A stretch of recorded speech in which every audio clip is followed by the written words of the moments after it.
네, 내일장 빨간펜 시간입니다. 오늘은 정종환 전문가 나와 있습니다. 안녕하세요, 전문가님. 네, 안녕하십니까. 네, 세 가지 이슈 어떤 걸 꼽아 오셨을지 궁금한데요. 네. 이야기 들어볼게요. 네, 일단 지난주 금일장에서의 국내 증시가 큰 폭의 상승률을 기록하면서 일단 22 정례회의에 대한 어떤 보답 차원에서 이 시장이 좀 많이 올랐는데, 사실 이번 주 초반은 어느 정도 예정되어 있는 기간 조정 국면이다라고 좀 볼 수 있습니다. 그러니까 어제와 오늘 시장까지 모두 얕은 조정을 통해서 횡보 국면을 보여주고 있는데, 앞으로 일단 정책 이벤트가 이번 주에도 상당히 좀 많이 있기 때문에 이에 따른 주가의 어떤 방향성이라든가 움직임이 결정될 가능성이 크다라고 좀 보시면 될 것 같습니다. 자, 오늘 세 가지는 사실상 단기적으로 내일장에 있어서도 굉장히 좀 중요하겠습니다만, 차후에 이제 만기와 관련되는 변수라든가 이런 부분에 있어서도 영향력을 미칠 수 있는 그런 요인들을 좀 보도록 하겠습니다. 첫 번째로서는 역시 외국인들의 매수와 관련되어 있는 부분입니다. 일단 최근에 며칠간에 있어서 재매수세가 확대가 되고 있는 외국인들, 과연 어느 정도까지 매수를 할 것이냐 중요하게 봐야 될 것으로 판단이 되고요.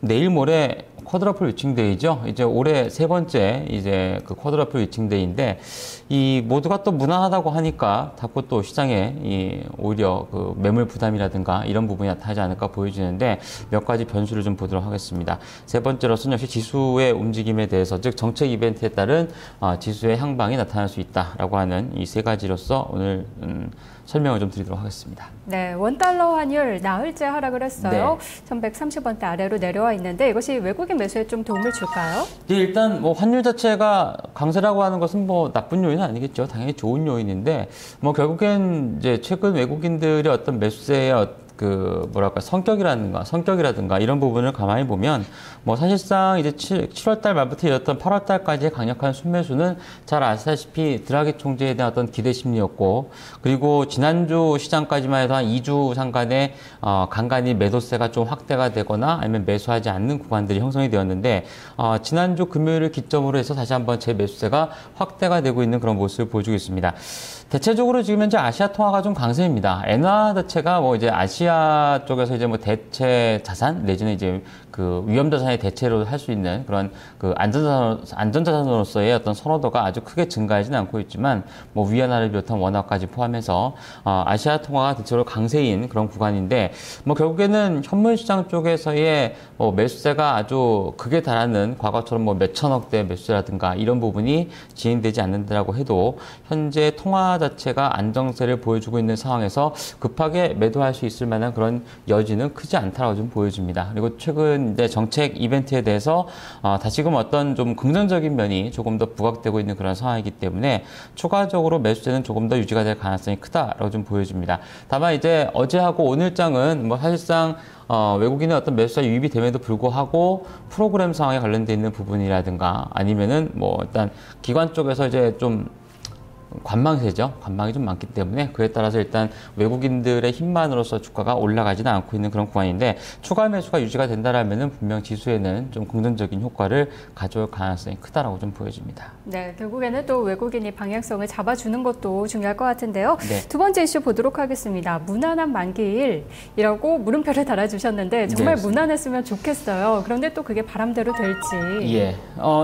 만기를 전후로 해서 제가 항상 이제 이 비슷한 코너에 나오게 되면, 증권사에서 모두가 다 무난할 거다라고 얘기하면 무조건 경계하시는 게 좋고, 대부분 다 경계하자라고 얘기하면은 대체로 또 무난하게 지나가는 경우가 많습니다. 즉 이제 틀렸다 옳았다라는 것을 떠나서 경계를 해야 된다라고 얘기를 하기 시작하면 이미 그 주 초반에 대부분 다 경계를 해버리게 되죠. 미리 주가가 많이 떨어진다거나 아니면 경계할 게 없다라고 얘기하게 되면 오히려 주가가 올랐다가 되밀리는 그런 구간이 형성되는데, 사실 이번 만기는 좀 리포트 내용이나 이런 것을 보면 약간 좀 애매합니다. 사실은 좀 이렇게 아주 무난하다고 얘기도 안 하고, 그렇다고 해서 무조건 경계된다고 얘기는 안 합니다. 그러니까 왜냐하면 아무래도 만기라고 하는 어떤 이벤트보다는 이번 주 걸쳐 있는 정책 이벤트가 워낙에 많기 때문에 거기에 대한 어떤 방향성이 조금 더 중요하지 않나로 좀 보여지는데, 일단 경계를 해야 된다라고 하는 쪽에서 살펴본다라면은 한 외국인들의 차익 매도 한 3조 가량이 한꺼번에 쏟아질 수 있다 이렇게 얘기를 하게 되는데, 사실 3조 원이 나왔던 경우는 경우는 뭐 거의 없죠. 한 번 정도 있었던 것 같아요, 제 기억에. 그럼 뭐 제2의 11.11 사태가 네. 되겠는데요. 그렇죠. 그 당시에 한번 이제 한 2조 가량이 동시효과에 나오면서 크게 하락했던 경우가 있는데 뭐 그렇게까지 나올 것 같지는 않고요. 다만 그 어떤 베이시스의 어떤 흐름이라든가 아니면은 원달러 환율 동향에 있어서의 추가적으로 외국인이 어떤 차익 실현에 대한 욕구를 증가시킬 수 있을 만한 변수는 몇 가지가 될 수 있을 것 같습니다. 그림을 먼저 보시면 그 좀 전에도 환율과 관련되는 부분을 말씀드렸습니다만 목요일은 우리나라에 또 금통위가 같이 엮여 있습니다. 그 이제 금리를 인하하게 되었을 때 약간 그 수학적인 계산을 하게 되면 차익 매물이 좀 감소하게 되는 그런 그 이론이 좀 성립이 되거든요. 그렇기 때문에 아마도 금리를 만약에 인하한다라면 통상 지금 이제 이번 금통위에서는 금리 인하에 대한 가능성이 상당히 높게 형성이 되고 있는 모습인데 금리를 인하하게 되면 환율 시장 지금 이제 차트에 보이는 것은 원달러 환율인데요. 자국의 금리가 인하되게 되면 자국의 환율에 약세 요인이 가까이 오게 되죠. 그렇기 때문에 원달러 환율이 추가적으로 조금 오름폭을 나타낼 수 있는 그런 모습을 보일 수 있습니다. 근데 그렇지 않고 추가적으로 원달러 환율이 더 하락하게 된다라고 하면은 외국인들 입장에서는 오히려 차익 매도를 조금 더 자극할 수 있는 그런 요인이 될 수 있습니다. 왜냐하면 12월 말까지 과연 원달러 환율이 여기서 얼마만큼 더 빠질 것이냐. 결국엔 외국인이 국내 주식을 사는 데 있어서는 세 가지 이유가 되겠죠. 투자가 가장 크겠습니다만 배당과 그리고 환차익인데 환차익 쪽에서 더 먹을 게 없다라고 하는 생각을 하게 된다라면은 결국에는 뭐 추가적으로 더 매수를 하거나 가만히 있기보다는 갖고 있던 어떤 잔고에 대해서 조금 차익 실현을 하겠다라는 의지가 높아질 가능성이 높습니다. 그래서 일단 금리를 인하하게 된다라면은 아마도 그 이제 만기 당일에 있어서의 매물 부담감이 다소 축소될 수는 있겠습니다만 그렇지 않고 추가적으로 환율이 더 하락세를 보여준다라면은 결국엔 외국인들 입장에서는 차익 실현에 대한 빌미가 조금 잡힐 수 있다라고 하는 부분이고 그 밖에 이제 뭐 몇 가지 이제 리포트를 보시면 알겠습니다만 12월물과의 스프레드 차이가 1.4 정도 이상권역은 꾸준하게 유지가 돼야 차익에 대한 어떤 욕구가 줄어들 수 있다라고 하는 부분이 있기 때문에 뭐 그러한 부분에 있어서는 조금 경계해서 보시는 게 좋을 것 같습니다. 통상적으로 이제 뭐 장이 좋으면 물량이 나와도 연기금이 받아내든 뭐 기관이 받아내든 뭐 받아낼 수 있다라고 하는 자신감이 생길 텐데 지금의 기관권역의 움직임을 봤을 때는 사실 그렇게 아주 많이 주식을 사들여 주겠다라고 하는 의지를 크게 보이지는 않을 것으로 보여집니다. 그래서 오히려 이제 물론 정책 이벤트가 가장 중요하긴 하지만 그 이벤트 이후에 만기일에 있어서의 영향력은 몇 가지 변수에 대해서는 꼭 체크를 하시고 대응하시는 게 좋을 것 같습니다. 네, 금통위에서 금리 인하 카드를 내놓는다면은 조금 더 무난한 만기에 도움이 될 거다라고 말씀해 주셨는데 금통위 전에 통상 이 채권 전문가들 상대로 설문조사하잖아요. 네. 오늘 그 기사가 나왔는데 채권 전문가 53.6%가 기준금리 인하를 좀 전망을 했다고 하네요. 사실 주변의 분위기는 인하하지 않을까라는 이야기들이 많은데 네, 퍼센테이지는 높지가 않네요. 전문가들도 상당히 좀 조심스럽게 예측을 하는 것 같아요. 예, 일단 뭐 지난번 이제 금통위를 통해서도 한우 총재께서도 발언했던 언급했던 내용들을 보면은 사실상 아주 급하게 정책적인 면에 있어서의 어떤 그 수단을 쓰겠다라고 하는 의지를 드러내지 않은 것 같습니다. 근데 대체적으로 우리나라의 금리 결정이라고 하는 것이 자국의 우리나라 어떤 내부적인 요인만 보지는 않죠. 대체적으로 이제 해외 시장 쪽에서 어떤 결정 요인이라든가 이런 부분에 대해서 영향력을 좀 많이 받는데 아무래도 ECB 측이라든가 그리고 미국 쪽에 어떤 뭐 추가적으로 어떤 금리 인하 내지는 장기적으로 저금리 정책을 더 쓰겠다라고 하는 그런 언급이 나타나게 된다라면은 아마도 인하에 대한 가능성이 좀 높지 않나 보여지고요. 두 번째로서는 그 이제 뭐 경험적인 거지만 항상 건설 시장, 즉 주택 시장에 대한 대책이 나온 달에 금통위에서는 금리를 인하했던 경우가 굉장히 많습니다. 그런 적이 많았던 것 같아요. 예, 그렇기 때문에 아마도 이제 이번 주에 있었던 주택 시장에 대한 부양책, 뭐 아직은 제가 볼 땐 나올 게 더 몇 가지가 더 있어 보이는데 아마도 있었기 때문에 추가적으로 이제 금리를 인하함으로 인해서 정책적인 효과를 조금 더 그 배가시키기 위한 흐름이 되지 않을까라도 보여져서 일단 금리가 인하된다라면은 뭐 증시에는 분명히 좀 득이 되지 않을까 보여집니다. 네, 뭐 경기 부양책들 많이 나오는 가운데 정책을 함께 좀 가지 않을까 하는 기대도 해볼 수 있을 것 같은데요. 마지막 세 번째 이슈가 이제 정책 이벤트에 따른 지수 향배인데 이게 가장 중요하지 않을까 싶어요. 예, 모든 게 다 시장의 바람대로 그 상승을 예상하는 사람들의 바람대로 간다라면은 내일 우리나라 시각 5시에 발표가 되는 이제 독일 헌재에서의 발표도 당연히 긍정적으로 나와야 될 것이고, 그리고 그 다음에 있는 목요일 날에 FOMC에서 뭐 양적 완화 정책을 시행하든 아니면 거기에 버금가는 정책을 내놓든 간에 내놔야 될 것이고, 뭐 추가적으로 이제 만기일까지 무난하게 진행한다라면은 이 3박자가 골고루 딱딱딱 맞아 떨어지게 되면 당연히 증시는 전고점에 대한 어떤 돌파 가능성, 뭐 돌파를 못한다고 해도 그 수준까지의 상승 가능성은 충분히 있다고 좀 보여집니다. 지금 그림에서 보시다시피 오늘과 어제 시장은 결국은 금요일장에서의 상승에 대한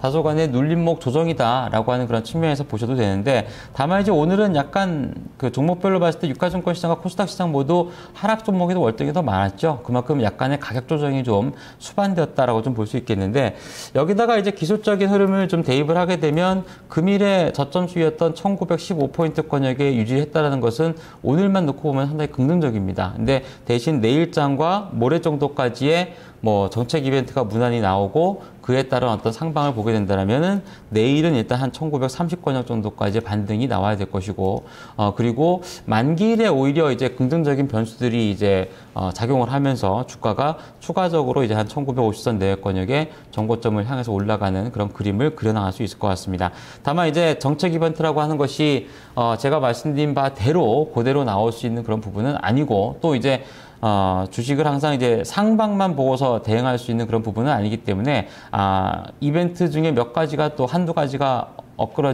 틀리게 되면, 엇갈리게 되면 결국엔 1900선 이하권역에 대한 가능성도 배제할 수 없는 그런 구간이기 때문에 1900 이하라면은 오히려 비중 자체를 좀 줄여나가시는 전략이 필요할 것이고요. 그리고 또한 1950선 정도까지 올라간다고 해도 거기서 주식을 더 사기보다는 보유 물량에 대한 차익 실현의 관점에서 대응하시는 것이 더 좋지 않을까 좀 보여집니다. 네, 그럼 내일장 관심 업종을 들어보도록 하겠습니다. 어떤 쪽에서 찾으셨나요? 예, 결국엔 뭐 주식을 산다라는 건 주가가 오른다라고 하는 그런 관점이고, 또한 이제 거기에 대한 연유를 본다라면은 결국엔 이제 정책 이벤트에 대해서 신경을 안 쓸래야 안 쓸 수가 없는 그런 구간일 것 같습니다. 그래서 지난 금요일 날의 ECB 정례회의 효과를 보시면 알겠습니다만, 당시에 가장 강하게 치고 올라왔던 업종이나 종목군들을 보시면 대부분 다 유동성의 확대라든가 아니면은 뭐 주가가 좀 오르지 않았던 업종군들의 강세가 많이 나타났었죠. 그렇기 때문에 일단 뭐 정책적인 면에 있어서의 부각이 된다라면은 결국엔 산업재, 즉 소재 섹터라든가 아니면 조선 섹터와 같은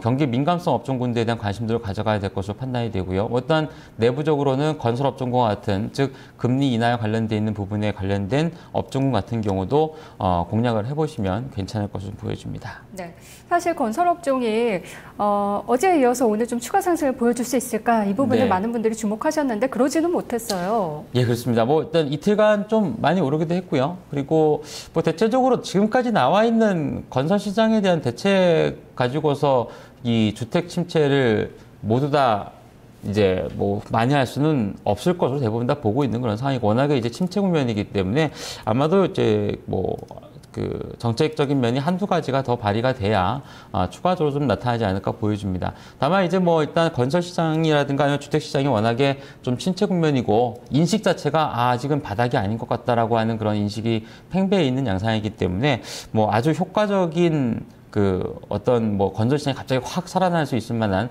대책은 뭐 상당 부분 시간이 더 많이 걸릴 거다라고 보시는 게 좋을 것 같습니다. 네, 그러면은 공략주는 어떤 종목으로 꼽으셨어요? 네, 말씀드렸던 업종군 중에서 오늘 현대건설 갖고 왔는데요. 일단 뭐 건설 시장과 관련된 부분에 대해서의 부양책이라고 하는 것은 결국에는 어떤 뭐 업종에 대해서 분명히 기대 심리를 가져올 수밖에 없는 그런 부분이 아닌가라 좀 보여집니다.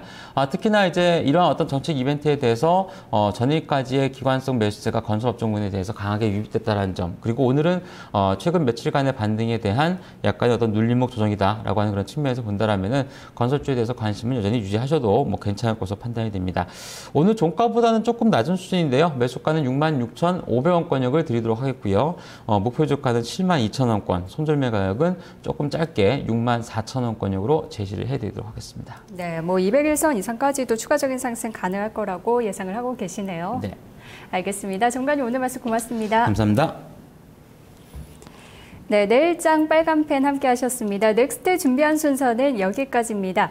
내일은 뉴스토마토에서 개최하는 이 은퇴 전략 포럼이 있는데요. 때문에 내일 넥스트 이 시간은 김수경 기자와 함께 하도록 하겠습니다. 시청해주신 여러분 고맙습니다.